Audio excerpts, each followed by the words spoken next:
Hey, welcome back to my YouTube channel. It's your girl Dora. If you're new here, welcome. I post a lot of academic school content as well as natural hair, as well as travel blogging, which I'm going to start doing. Of course, when the time comes, I will start like having it more structured in a way that like I'll be like, oh, on Mondays I only post travel, like Travel Tuesday I'll only post travel content, and when I'm finally sorted out. But for now, we're kind of gonna have to go with the flow. So yes, welcome to my channel. If you are back and a returning subscriber, welcome back. You're always welcome here. This is basically your home. Like I have a couch, I have the tea, I have everything set up for you. Like this is your place. But anyway, let's get into the video. As you can see from the title below, my first time experience at a hostel. So I'm just going to show you some snippets of the hostel that I stayed in, and I'll also link it below. But I think I did link it in a previous video before, but I'll link it again, of course. So yes, so I just want to share with you guys my first time experience at a hostel. I've never stayed at a hostel, what to kind of expect, especially being like an African traveler. I'm from South Africa, in case you do not know, but this would be my experience of hostel traveling. So I do intend on going to another trip and doing hostels as well. So the only reason why I'm doing hostels is because obviously it's cost effective, and I've been to it, so I know what to expect.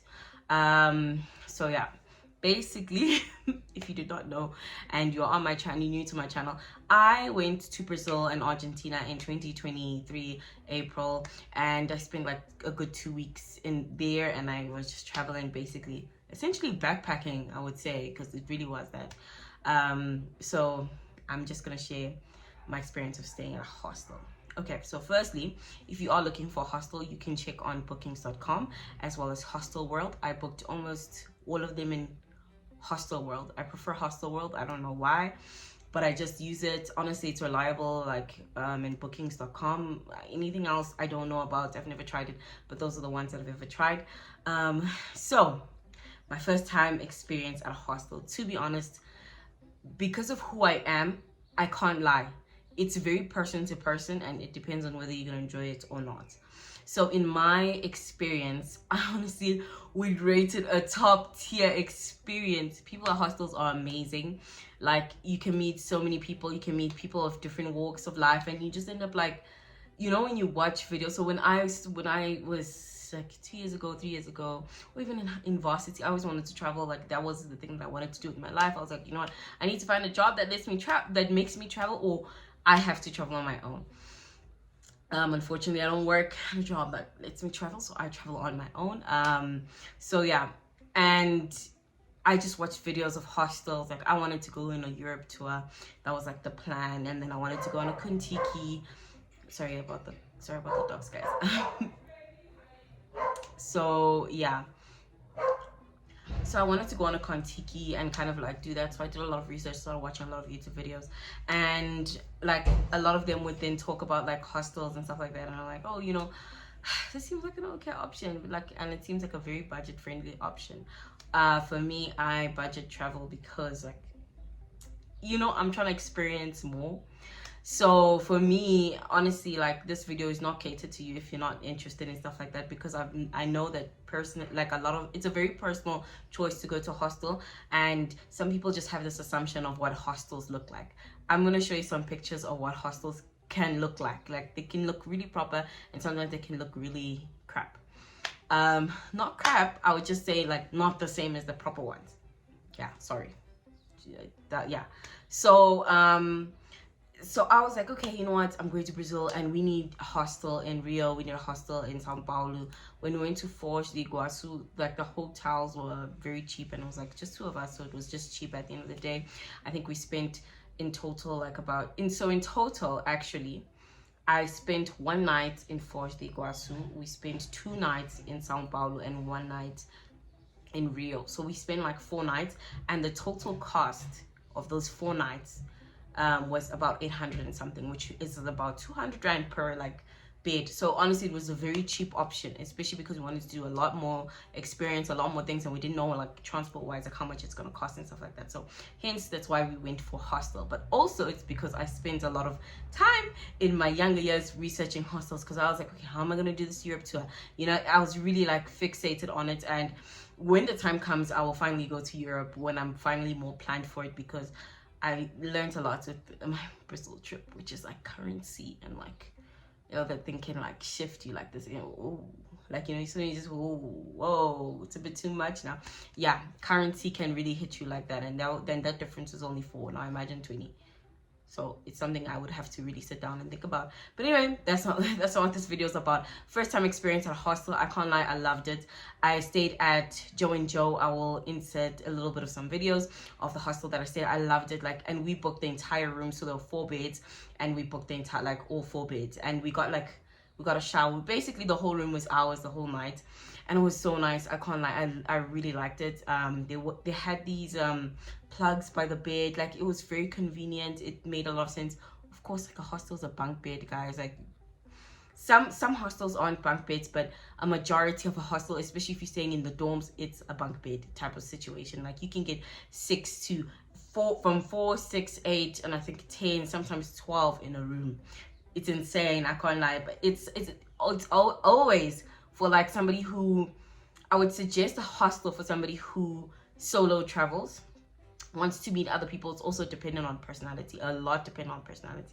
If you're one of those people that just don't like people, don't want to hang out with people, I don't know if a hostel would be for you. But like if you like the unity, the meeting up, because then sometimes like you can get on the hostel group chat, hey, I'm going here, and then like somebody else will be like, I'm gonna be there.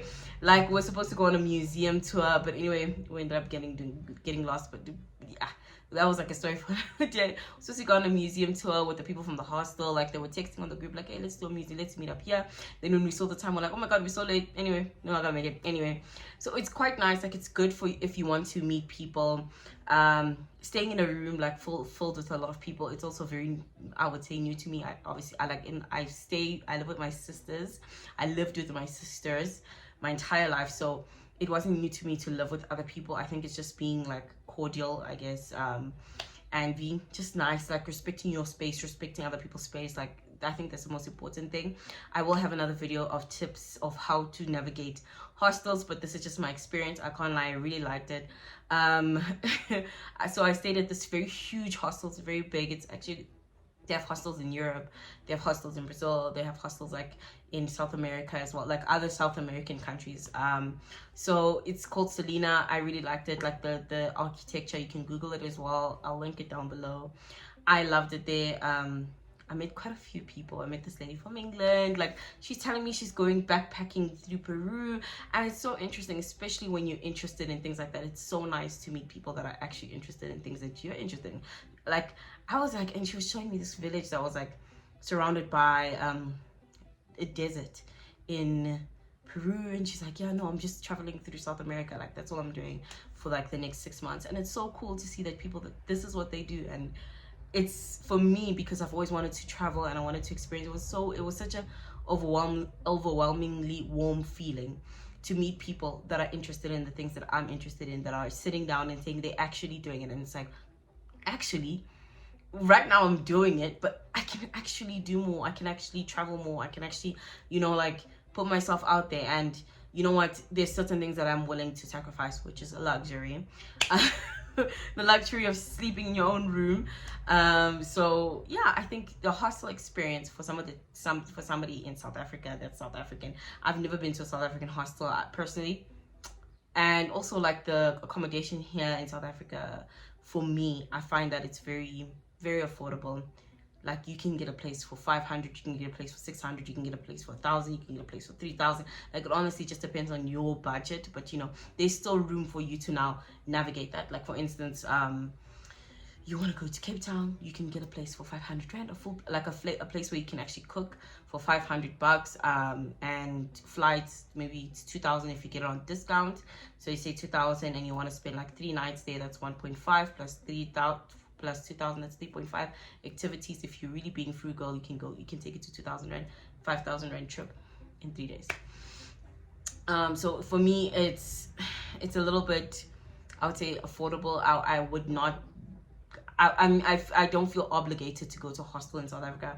I don't know if I would go to one, but simply because I'm in my own country. I don't know. For me, it just doesn't make sense. Like, I can't compromise on my luxury in my own country when I can navigate it properly. Like, if I can just save up like an extra, you know what I mean? And yeah, I don't know, I guess it doesn't really make sense, but it does make sense to me. I wouldn't do that here. So I don't know what it is, but out there, I can't lie. Like, if you're a very social person, you're going to enjoy it. You're gonna meet people, you're gonna party with people, and you're just gonna have a ball. Like, honestly, just, you're gonna have a ball. But it's always all about how you make it. And like, if you want to enjoy yourself, you're going to enjoy yourself. If you feel very uncomfortable in a room with other people, get a room for yourself. In hostels, you can still meet people. You can, like, on the hostel, like, accommodation, they usually have private rooms. Book a private room, you can still get to meet people. You just won't meet people in your room.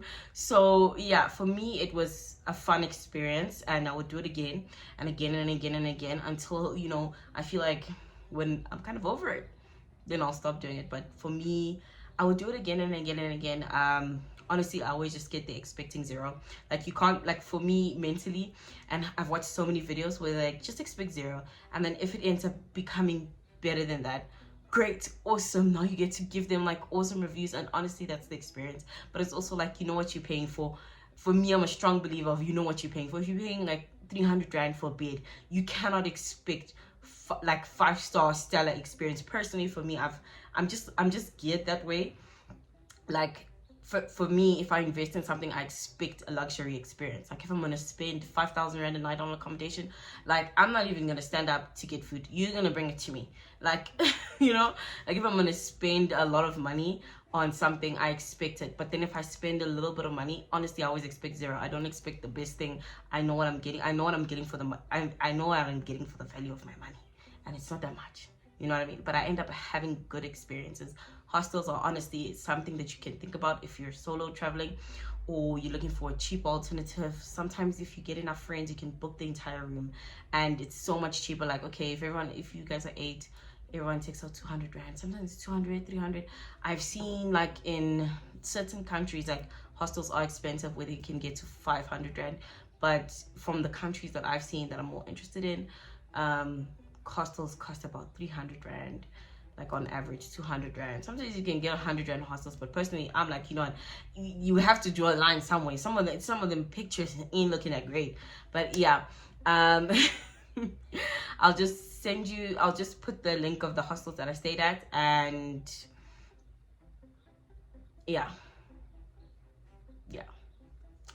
And yeah, I'll see you guys in the next video. Please like, share, and subscribe if you enjoy my travel content. Just literally go on the comment section and say, we love the travel content, or travel content heart, travel content, give us more, and I'll keep giving you guys more.